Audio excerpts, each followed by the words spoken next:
எத்தனை பேர் டியூடு படம் பார்த்தீங்க? சரியா? டியூடு படம் மாதிரி ஒரு கதை நான் சொல்லலான் இருக்கேன் இன்னைக்கு கதை டைம். ஏற்கனவே கல்யாணம் ஆகி ஒருத்தர் இருக்கார். சரியா? அவர் ஒய்ஃபை வேற ஒரு பொம்பளையோட சீட் பண்ணுறாரு. இல்லை, எல்லாருக்கும் தெரிஞ்சு போயிருமா? அதனால் என்ன ஐடியா பண்ணுறாரு, அவர் ஃப்ரெண்டுக்கு அந்த பிள்ளையை கல்யாணம் பண்ணி வைக்கிற மாதிரி கல்யாணம் பண்ணி வச்சுட்டு, ஆனால் இவர் கூட சேர்ந்து வாழ்கிறதுக்கு பிளான் பண்ணுறாரு. சரியா? அந்த பிளான் பண்ண அந்த பொம்பளையோட லவர் வேறு யாரும் இல்லை, என்னோடய வீட்டுக்காரர் தான்.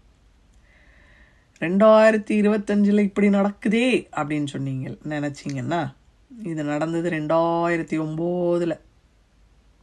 பார்த்துக்கோங்க, அட்வான்ஸ்டாக இருந்திருக்காப்ல மாப்பிள்ள.